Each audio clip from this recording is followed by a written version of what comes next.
naik tongkang tu tenggelam tu tongkang tu. Motosikalnya. Tambang dia murah. Kalau pergi Sala RM1 iaitu 40 sen. RM1.70. RM1.70 minta maaf. Motor RM1, orang 70 sen. Kalau pergi balik RM3.40. Tapi kalau nak percuma boleh berenang sampai ke tepi sana kalau sampailah. Okey, dahulunya kawasan Teluk Intan ni terdapat 3 nama. Yang pertama dikenali sebagai Teluk Mak Intan.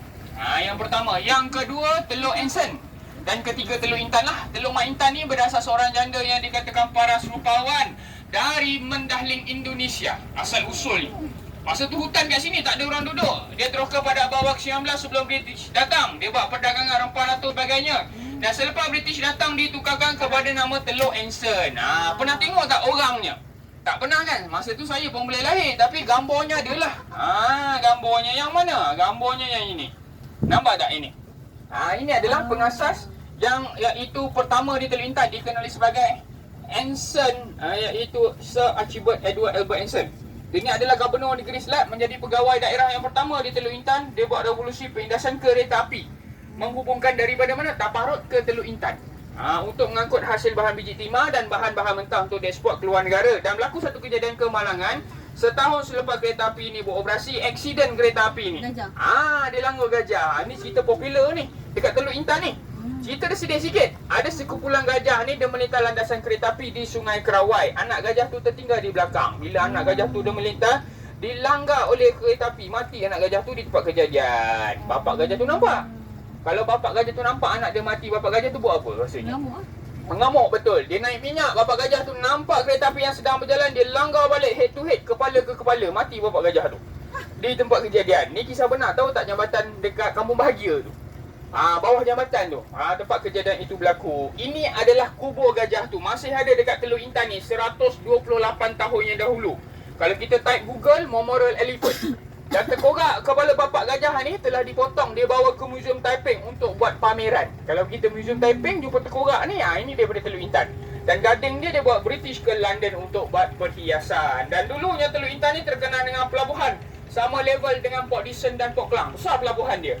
Apabila revolusi Jalan Raya, dia tutup stesen kereta api daripada Tabarut ke Teluk Intan dan dia tutup semua sekali pelabuhan. Tamatlah zaman kegemilangan Teluk Ensen dan ditukar nama Teluk Intan atas pekanan Sultan Perak. Pas bangunan Balai Polis dan Menara Condong tu dijadikan sebagai pusat kawalan mereka. Itu berkaitan tentang Perang Dunia Kedua di sini. Okey, sebelah kiri kita ni ada banyak sampan ni. Ni namanya Jeti Persatuan Pengail Melayu Daerah Hilir Perak. Kebanyakan nelayan di sini yang menjalankan aktiviti penangkapan ikan udang dan sebagainya. Tapi paling popular di Teluk Intan adalah udang. Udang apa? Udang harimau ke udang galah? Udang galah. Semua orang tahu. Tapi saya nak tanya satu soalan kepada anda semua. Kenapa udang galah banyak di Sungai Perak? Siapa tahu? Cakap kan? Kenapa udang galah banyak? Ini Orang dulu kata kalau banyak udang macam-macam ada dalam sungai kan? Dulu katalah, tapi sebenarnya itu mitos. Orang kata cicak basah lah, apalah. Sebenarnya kenapa banyak udang? Sebab Jabatan Perikanan telah lepaskan benih. Benih udang galah ni ke dalam Sungai Perak ni antara 50,000 hingga 100,000 ekor setiap tahun untuk pembiakan menjaga ekosistem di Sungai Perak dan juga menambahkan pendapatan nelayan. Inilah jeti, iaitu pendaratan hasil nelayan. Kalau kita lihat jeti ni, dibina dekat-dekat sebab apa? Salah satu telah rosak, tidak boleh digunakan lagi. Yang mana Teluk Intan, di tengah-tengah sungai ni kita boleh lihat Menara Condong. Siapa ada nampak Menara Condong sebelah kanan? Cuba cari mana sebelah kanan kita ni Menara Condong. Saya dah nampak Menara Condong ni. Dia macam pokok-pokok sikit. Bumbung dia berwarna hijau. Bumbung dia warna hijau. Mana Menara Condong? Itu dia Menara Condong. Pandai adik kita. Okey, sejarah menara ni dahulunya dia tegak. Dia tak condong. Dia tegak saja. Dibina pada tahun 1885 oleh seorang arkitek yang bernama Leong Chung Chang daripada China, berbentuk pagoda. Fungsi dia sebagai menara kawalan, menara jam dan ada tangki air dekat atas tu. Tu dekat mana? Dekat Batang Padang. Dekat Sungai Biduk. Sungai Kinta, Teluk Membali, dekat area yang jarang-jarang orang pergi. Tapi dekat Teluk, kamu gajah belah sana. Tapi kalau nak tengok dekat Teluk Intan ni, satu tempat je saya jumpa banyak. Dekat mana? Dekat atas darat pukul 6, Menara Condong. Penuh tu. Itu besar-besar. Lain macam sikit tu. Oh, darat. Tu dia. Ya. Itu boleh pilih mana yang berkenan. Okey, belah kiri ni, jeti bawa penambang.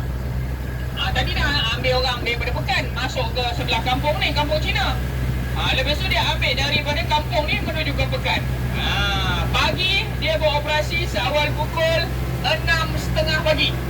Dia beroperasi membawa penumpang untuk ke Pekan Teluk Intan. Orang nak pergi kerja, nak pergi sekolah, nak pergi pasar, nak pergi mana lagi? Nak pergi, iaitu beli barang pasar dan sebagainya. Inilah jeti dia. Nama dia Kampung Cina. Kampung Cina dia banyak buat dusun. Dusun buah-buahan tempatan. Selain daripada tu, dia buat